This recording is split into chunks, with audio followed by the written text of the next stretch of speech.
Hi friends, welcome to our channel. ఎలా ఉన్నారు? అందరూ బాగున్నారా? సో ఇవాళ నా morning breakfast and lunch routine మీతో షేర్ చేశాను. ఆ తర్వాత ఇంట్లో ఉన్న చిన్న చిన్న పనులు అవన్నీ కూడా ఫినిష్ చేశాను, అయిపోయింది.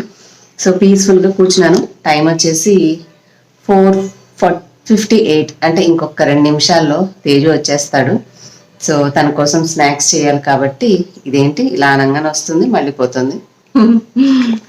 సో తను వస్తాడు, అందుకని చెప్పేసి ఏం స్నాక్స్ చేయాలా అని ఆలోచిస్తుంటే ఫ్రిడ్జ్లో ఒక స్వీట్ కార్న్ కనిపించింది. మొన్న ఈయన 4 తెచ్చారు, 3 తీసుకొచ్చారు, 2 యూజ్ చేశాను, ఇంకొకటి ఉంది. సో దాన్ని డైరెక్ట్గా బాయిల్ చేసి ఇచ్చాను అనుకున్నా, నాకు వద్దు అంటాడు. సో ఏం చేయాలి, వాటిని కొంచెం ఒలిచిన వాటిని ఏదైనా చాట్ లాగా మంచిగా కొంచెం దాంట్లో ఉప్పు కారం కొంచెం ఉల్లిపాయలు ఇట్లా చేసిస్తే ఏమైనా తింటాడేమో, అది రెడీ చేద్దామని అనుకుంటున్నాను. అలాగే కాస్త బట్టలు కూడా మిషన్ వేసేసేయాలి. అండ్ ఇంకొంచెం సేపట్లో ఎండ కూడా పోయేలాగా ఉంది. మార్నింగ్స్ వాకింగ్కి వెళ్దామని అనుకున్నానండి, కానీ తనకు మళ్ళీ ఆటో కరెక్ట్గా 8:15 కల్లా వెళ్ళిపోవాలి మమ్మీ, మాకు మళ్ళీ అసెంబ్లీ స్టార్ట్ చేశారు. అంతకుముందు లేట్గా పంపించేదాన్ని. అలా చెప్పేసరికి ఇంక నేను 8 వరకు వాకింగ్ చేసి వచ్చి ఎప్పుడు వంట చేస్తాను, అయ్యే పని కాదు, ఉదయం సాయంత్రమే చేద్దామని అనుకుంటాను. మొన్న ఏదో ఒకరోజు వెళ్ళాను కానీ అది అయ్యే పని అనిపించట్లేదు. సో ఇంకా సాయంత్రమే వాకింగ్ చేయాలనుకుంటున్నానండి. సో మీలో చాలా మంది హెల్త్ జాగ్రత్త తీసుకోండి అని మంచిగా చెప్తున్నారు. చాలా చాలా హ్యాపీగా అనిపిస్తుంది నాకు కూడా. డెఫినెట్లీ అండి, మన హెల్త్ మనకే కదా ఇంపార్టెంట్. సో డెఫినెట్గా కేర్ తీసుకుంటాను. ఇప్పుడు ఇంకొంచెం సేపు ఉంటే ఎండ పోయిద్ది. తనకి స్నాక్స్ ప్రిపేర్ చేసేసి అట్లా వాకింగ్ చేసేసి వస్తాను. ఒక 40 మినిట్స్ చేసినా చాలు. అప్పటికే చూసుకుని నాకు బోర్ వస్తుంది, అబ్బా ఇంకా అవ్వలేదు 1 అవర్ అని చెప్పి. ఎందుకంటే అలవాటు అవ్వాలి కదా. 1 అవర్ ఎవ్వరు తోడు లేకుండా మనమే ఒక బొంగరం లాగా తిరుగుతూ ఉండాలంటే ఎంత బోరింగ్గా ఉంటుంది చెప్పండి. సో ఎవరైనా కంపెనీ ఉంటే టైం తెలియదు, కానీ ఎవ్వరూ లేకుండా మనమే అంటే ఆ వాచ్ చూసి 1 అవర్ ఎప్పుడైద్దా అని అనుకుంటూ ఉంటాను. బట్ మాక్సిమం 40 నిమిషాలు చేసి వచ్చేస్తుంటాను నేనైతే. సో ఇప్పుడు బయలుదేరుతాను. తనకి స్నాక్స్ ఏం చేశాను, అలాగే కొంచెం వాషింగ్ మిషన్ వేసే పని కూడా ఉంది. సో అది కూడా కొద్దిగా ఒక ట్రిప్ వేసేస్తే బాబు వచ్చాడు అనుకోండి, హెల్పర్ కూడా వస్తుంది. ఆ అమ్మాయి తన పని తను చేసుకుని వెళ్ళిపోతుంది. తను ఇంట్లో ఉంటాడు కాబట్టి నేను అట్లా వెళ్ళి వాకింగ్ చేసుకుని వస్తా. అండ్ ఈరోజు మీకు నా డిన్నర్ రొటీన్ కూడా షేర్ చేస్తాను. పొద్దున్న చేసిన పొటాటో కర్రీ కొంచెమే ఉంది, సో అదేం సరిపోదు. నాకు తెలిసి ఏం చేస్తాను అనేది కూడా ఇవాళ బ్లాగ్లో మీతోటి యాడ్ చేస్తాను. సో దట్ మీకు ఒక డిన్నర్ రెసిపీ, స్నాక్స్ రెసిపీ వస్తాయి. అండ్ నిన్నటి వీడియో కాకుండా మొన్నటి వీడియోలో ఒక హెయిర్ కేర్ రెమెడీ షేర్ చేశానండి చివర్లో. అది మీకు అన్ని ఐటమ్స్ అర్థమవుతాయి అని అనుకున్నాను, కానీ కొంతమంది ఐటమ్స్ చెప్పండి అని కామెంట్స్లో అడిగారు.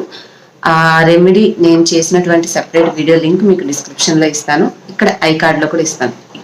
ఇక్కడ వస్తుంది, అది క్లిక్ చేసిన వీడియోలోకి వెళ్తారు, లేదంటే డిస్క్రిప్షన్లో ఉంటుంది, చెక్ చేయండి. దాంట్లో నేను క్లియర్గా ఎక్స్ప్లెయిన్ చేశాను. హెయిర్ అయితే మీరు అబ్జర్వ్ చేయండి, ఒక కండిషనర్ పెట్టుకొని అలాగే సీరం రాసుకుంటే వచ్చేసాయి. అంటే జుట్టు డ్రైగా లేకుండా కొంచెం మెరవడానికి సీరమ్స్ రాస్తుంటారు కదా, లైక్ లివాన్ సీరం అట్లా ఉంటాయి చూడండి. సో అలాగా ఉన్నటువంటి లుక్ వస్తుంది. నిజంగా హెయిర్ అయితే ఫస్ట్ థింగ్ చిక్కు ఎక్కువ పడట్లేదండి, హెయిర్ ఫాల్ కూడా తగ్గింది. థర్డ్ వచ్చేసి మంచి షైనీగా ఉంది. నేను కూడా అబ్జర్వ్ చేసుకోలేదు, ఎందుకంటే లైటింగ్ వస్తుందని చెప్పేసి కిటికీ తీసి కూర్చున్నా, మంచిగా వస్తుంది సన్లైట్ అని చెప్పి. ఇగో ఇట్లా సౌండ్లు ఆటోలు వచ్చి పోతా ఉంటాయి అనమాట. ఏం చెప్తున్నా, థర్డ్ పాయింట్, ఇప్పుడే మీతో మాట్లాడుతూ నేనే కెమెరాలో చూసుకుంటున్నాను, భలే మెరుస్తూ ఉందనమాట. అర్రే బాప్రే, తేలి వచ్చేసినట్టున్నాడు. వచ్చేసారు. కాదు.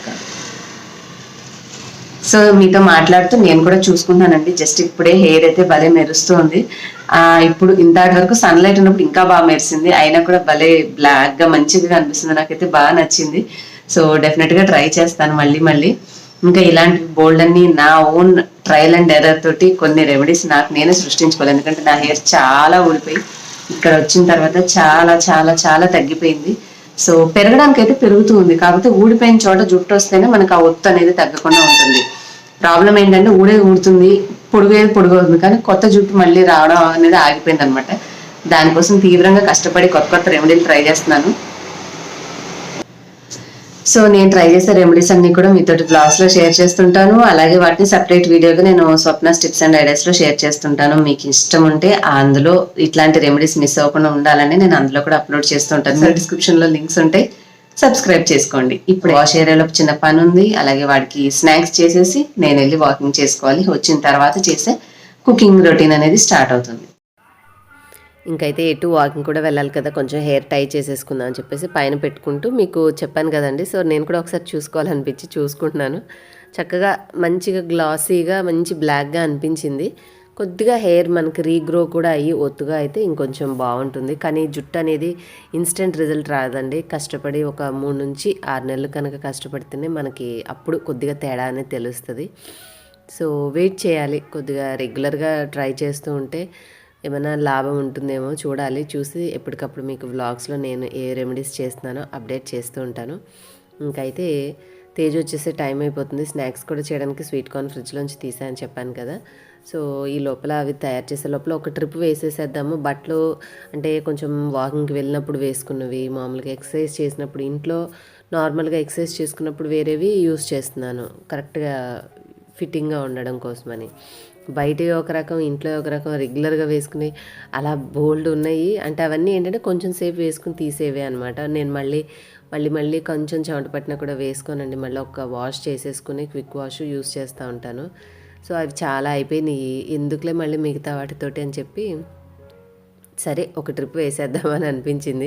మిషన్లో అవి వేసేసి ఇంకా ఈ టైంకి సాయంత్రం వస్తుంది కదా హెల్పర్, అమ్మాయి వచ్చే లోపల కొంచెం గిన్నెలు అవన్నీ కూడా సర్దేసేసి గజిబిజిగా ఏమైనా అక్కడ ఇక్కడ ఉన్నవి తిన్నంగా అక్కడెక్కడ పెట్టిన ప్లేట్లో గ్లాస్లో అన్నీ లైన్ చేస్తూ ఉంటాను. ఈ లోపల మాటల్లోనే మా వాడు కూడా వచ్చేసాడు. స్కూల్లో జరిగినవన్నీ చెప్తూ ఉంటాడనమాట. మమ్మీ అది జరిగింది ఇది జరిగింది అని. తనకి గుర్తుండి నాతో చెప్పాలి, నేను పని చేసుకుంటూ విన్నా వినకపోయినా నాకు అప్డేట్ చేయాల్సినవన్నీ చేసేసి వెళ్ళిపోతూ ఉంటాడు. సో కాసేపు అట్లా కాన్వర్జేషన్ నడుస్తూ ఉంటుంది. చిన్నప్పుడు బాగా తినేవాడు, ఈ మధ్య స్వీట్ కార్న్ తినమంటే అస్సలు తినట్లేదు. ఎట్లెట్లానో నిన్న నేను చేసిన పద్ధతిలో పెట్టిస్తే తిన్నాడు. యూజువల్గా ఇంతకుముందు ఏంటంటే ఈ కొంచెం మంతెన సత్యనారాయణ రాజు గారి ఈ టిప్స్ ఇలా ఫాలో అవడం వల్ల ఎక్కువ ఉప్పులు కారాలు ఇట్లా లేకుండా ఉండేదాన్ని అనమాట. అలా చేసినప్పుడు కొంచెం అంటే తినేవాళ్ళు, కానీ అదే పద్ధతిలో తిని నేనేంటంటే మ్యాక్సిమం ఆయిల్ తక్కువగా ఉప్పులు తక్కువ ఇట్లా చేయడం వల్ల ఏమో ఒక టైంకి వచ్చేసరికి వాళ్ళకి నా రెసిపీలు ఫెడప్ అయిపోయారు. సో ఈరోజు కొంచెం మార్పుగా రుచిగా ఉండేలాగానే చేశాను. ఫస్ట్ మొరాయించాడు నేను తినను మమ్మీ అని చెప్పి, కానీ తర్వాత తిన్నాడు. చూపిస్తానులేండి. ఇంక ఇక్కడైతే గిన్నెలు కడగడానికి వస్తుంది కదా, ఈ పెద్ద గిన్నెలు నేను మెయిన్గా పాలకు వాడతాను కాబట్టి అందులో తోడు వేసిన పెరుగు అనేది తీసేసి కడిగి ఉంచితే రెండో రోజు పాల కోసం గిన్నె వెతుక్కునే పని లేకుండా ఉంటుందనేసి దాంట్లో ఉన్న పెరుగు ఈ చిన్న బ్లెండర్లో వేసేసి గ్రైండ్ చేస్తున్నాను. అండ్ నాకు వచ్చిన కామెంట్స్ వరకు చాలామంది ఈ చిన్న న్యూట్రీ బ్లెండర్ బాగా పనిచేస్తుందా అండి, ఇప్పటికీ పనిచేస్తుందా, వాడుతున్నారా అంటున్నారు. నేను రెగ్యులర్గా బ్లాగ్స్లో చూపిస్తున్నాను కదండి. సో అది చాలా బాగా పనిచేస్తుంది. మంచిగా గట్టిగా ఉండే జ్యూసెస్ లైక్ క్యారెట్ బీట్రూట్ లాంటివి కూడా ఫైన్గా చేసుకోవచ్చు. మనము నేనైతే ఎక్కువగా మజ్జిగ ప్రిఫర్ చేస్తూ ఉంటాను. పొడవుగా ఉంటుంది కదా, గబుక్కున చిందడం అలా ప్రాబ్లం ఉండదు. మామూలు మిక్సీ జార్లో అంటే పొరపాటున కొంచెం నీళ్ళు ఎక్కువైనా పక్కకు కొట్టేస్తూ ఉంటుంది. సో ఇక్కడ ఆ ప్రాబ్లం ఉండదు. పెరుగు వరకు వేసి గ్రైండ్ చేసుకుని సరిపడిన నీళ్ళు కలుపుకుంటే మనకి ఒకవేళ మేగడ ఏదైనా ఉన్నా పైకి ఈజీగా వచ్చేస్తుంది. లేదంటే మజ్జిగ కూడా మంచిగా చిక్కగా అనిపిస్తాయి, తాగడానికి బాగుంటాయి. సో ఇలా చేసిస్తే మజ్జిగ అసలు మా పిల్లలు కూడా వద్దు అని అనరు అనమాట. ఒక గ్లాస్ కదా 2 గ్లాసులు ఇచ్చినా తాగేస్తారు. అదే నార్మల్ మజ్జిగ ఇస్తే వద్దు అని అంటూ ఉంటారు. సో అట్లా బాగా అనిపిస్తుంది నాకు. ఇది కాంపాక్ట్గా చిన్నగా ఉంటుంది. చిన్నవి కాబట్టి మనకున్న చిన్న పనికి ఏదైతే ఉందో అది ఈజీగా చేసుకోవచ్చు. కవంతో అయినా చిలుక్కోవచ్చు, బట్ ఇది బాగా మంచిగా స్మూత్గా ఒక పాలు టెక్స్చర్ వచ్చేలాగా చేసిద్ది కాబట్టి మంచిగా కలిసిపోయి తాగడానికి కూడా బాగుంటుంది. ఇంకా కొంచెం ఉప్పు జీలకర్ర పొడి వేసుకుంటే ఫ్లేవర్ అయితే ఇంకా చాలా బాగుంటుందండి. నేనేం చేస్తానంటే మేము మజ్జిగలో వేసుకునేటటువంటి ఉప్పులో కొంచెం జీలకర్ర పొడి కలిపేసేసి ఉంచేస్తాను. సో దట్ మనం వేసుకున్న ప్రతిసారి మనకు ఆ కొంచెం జీరా పౌడర్ ఉప్పు 2 మిక్స్ అయ్యి వస్తూ ఉంటాయి అన్నమాట. సో ఏవో ఇలాంటి చిన్నవి ట్రయల్స్ వేస్తూ ఉంటాను. అలా ఒకసారి చేస్తే బాగా అనిపించింది. ఇక అప్పటి నుంచి అదే రొటీన్గా వాడుకుంటూ ఉన్నాం. ఇంకా నేను ఒక పక్కన వాకింగ్కి వెళ్ళాల్సిన టైం అయిపోతుంది. సన్లైట్ తగ్గిపోతుంది. డాక్టర్ ఏమో సన్లైట్లో చేయమన్నారు. ఎండపోతుంది, ఈ పప్పులు ఒలుస్తా కూర్చుంటే అవిద్దా కాదా, సరే చలో ఈ రోజుకి ఎట్లా కొట్టా సర్దేద్దాంలే అని చెప్పేసి టైం అయిపోతుంది కదా, మళ్ళీ చల్లగా అయిపోయినాక చేసిన ఉపయోగం ఉండదు అన్న ఉద్దేశంతో ఆ కార్న్ అన్నీ కూడా బ్రేక్ చేసేసి ఒకటేగా ఉంది గీ కుక్కర్లో పెట్టేశాను. అండ్ నిన్న అండి నేను ఒక గ్లాస్ వాటర్ వేసి 15 మినిట్స్ పెట్టాను టైము, ఉడకాలి కదా అని. దానికి వాటర్ అయిపోయి నేను వచ్చేసరికి E3 అనో ఏదో ఎర్రర్ వచ్చింది. తీరా చూస్తే అది అడుగున వాటర్ అయిపోయి కొంచెం మాడినట్టుగా అయిపోయింది. అంటే నీళ్ళు అయిపోవడం వల్ల అది ఎర్రర్ వచ్చి చూపించింది అనమాట. సో అప్పుడు అర్థమైంది కొంచెం ఎక్కువ పోసి ఉండాల్సింది అని చెప్పేసి. సో అట్లా అదేలేండి, ఒక వస్తువు వాడుతుంటే తెలుస్తూ ఉంటుంది కదా. ఇంకా తర్వాత ఏం చేశానంటే ఒట్టిగా ఇస్తే వీడు తినట్లేదని చెప్పేసి ఒక నిమ్మ చెక్క తీసుకొని కొంచెం ఉప్పు కొంచెం కారం వేసి అది చక్కగా అద్దుతూ మంచిగా పట్టించాను. మామూలుగా అయితే ఒక కార్న్ తింటే సరిపోయేది అని అనిపించేది, ఇట్లా నిమ్మరసం పిండి తింటే మనకు ఒకటి తిన్నా కూడా సరిపోయినట్టు అనిపించదండి. చాలా బాగుంటుంది టేస్ట్, మీరు కూడా ట్రై చేయండి. ఏం చేస్తున్నావు?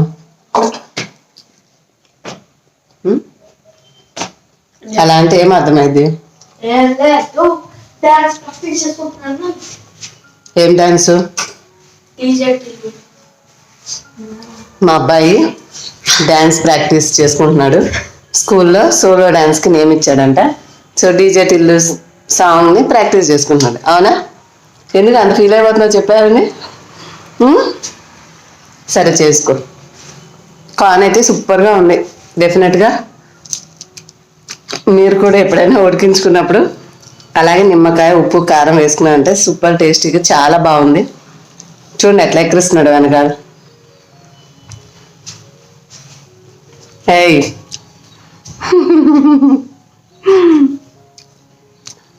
ఓకే మరి బాయ్.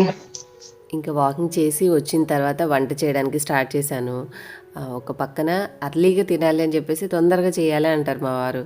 వేరే ఏ ఒకటి ఎందుకు, ఎటు ఫ్రై ఉంది కాబట్టి కొంచెం చారు పెట్టుకుంటే బాగుంటుందని చెప్పేసి టమాటా చారు అయితే క్విక్గా అయిపోతుంది, టేస్ట్ బాగుంటుంది, మనకు ఉన్నటువంటి ఫ్రైకి కాంబినేషన్ కూడా బాగుంటుందని చెప్పేసి టమాటా చారు చేద్దామని కొంచెం చింతపండు నానపెట్టాను. కానీ ఆ చింతపండు నానపెట్టి గుజ్జు తీసుకుని ఇప్పుడు నేను చేసిన ప్రాసెస్ చేస్తే మీకు బాగుంటుందండి. కాకపోతే ఏంటంటే నేను చేసిన చాలా కొంచెమే కదా, ఒక్క పూటకే కాబట్టి ఆ కొద్దిగా వచ్చినటువంటి ఆ తొక్కులు అన్నంలో తినేటప్పుడు వచ్చినా పడేయచ్చులు, అంత ఇబ్బంది లేదని చెప్పేసి చింతపండు నానిన దాంట్లోనే నేను ఉల్లిపాయ పచ్చిమిర్చి అలాగే టమాటా చిన్నగా కట్ చేసి వేసేసి ఇట్లాగా చేస్తున్నాను. ఇలా చేయడం వల్ల ఏమవుతుందంటే చారు అనేది మనకి కొంచెం న్యాచురల్గానే ఏమీ వేయకపోయినా కూడా పప్పుల పుళ్ళు అలాంటివి చిక్కగా వస్తుంది. లేదంటే ఒట్టి ముక్కల్లాగా వేసేసి మరిగించుకుంటే ఎక్కువ వాటర్గా అనిపిస్తుంది. అందుకని చెప్పేసి చిక్కదనం కోసం ఈ విధంగా చేయాలి. ఒకవేళ చెయ్యి మండిద్ది అనుకుంటే మిర్చి ఒకటి పక్కన పెట్టి మిగతాది ఉల్లిపాయ టమాటా ఇలా చేయండి, సరిపోతుంది. ఒక్కొక్కసారి ఇలాంటివి చేసినప్పుడు ఏమవుతుంటే చేతులు కూడా మండుతూ ఉంటాయి. అండ్ ఇక్కడ వచ్చేసి నా ఐరన్ ప్యాన్ కూడా సీజన్ చేసేసాను. జస్ట్ మీకు అప్డేట్ చేస్తున్నానంటే మనం అలా రెగ్యులర్గా చూసుకుంటూ ఉంటే దాని జాగ్రత్తగా అది కూడా మంచిగా మనకు వర్క్ చేసి పెడుతుంది అనమాట. సో అది చేసేసిన తర్వాత దీంట్లో నేను పసుపు కొంచెం సాంబార్ పొడి వేశాను, కొద్దిగా ధనియాల పొడి వేశాను, ఇప్పుడు వేసింది ఉప్పు, లాస్ట్లో కొంచెం కారం. ఎక్కువ వేసేసామనుకోండి రసం కదా తినేటప్పుడు ఘాటుగా అనిపిస్తుంది. కొంచెం మిరియాల పొడి కూడా వేసుకోవాల్సింది. నాకు ఆ మిరియాల పొడి బాక్స్ నేను వేరే చోట పెట్టినట్టున్నాను, అది ఏమంటారు ఇట్లా క్రషర్ లాంటిది, సో కనిపించలేదు. సరేలే వీటి వరకు సరిపోతుందని చెప్పేసి అన్నీ మిక్స్ చేశాను. నిజంగా అండి ఇలా నేను చూపించిన ప్రాసెస్లో చేయండి, మేమైతే ఇలా చేసుకుంటాము, చాలా చాలా బాగుంటుంది. ఇలా కలిపేసేసుకున్న తర్వాత కాసేపు హైలో పెట్టి మరిగేటప్పుడు సిమ్లో పెట్టుకుని ఒక 10 నిమిషాలు మరిగించుకుంటే ఈజీగా సరిపోతుంది. అంతే, ఇంకొక 10 మినిట్స్ మరిగిన తర్వాత స్టవ్ ఆఫ్ చేసేసి తాలింపు పెట్టేసేసుకుంటే బాగుంటుంది.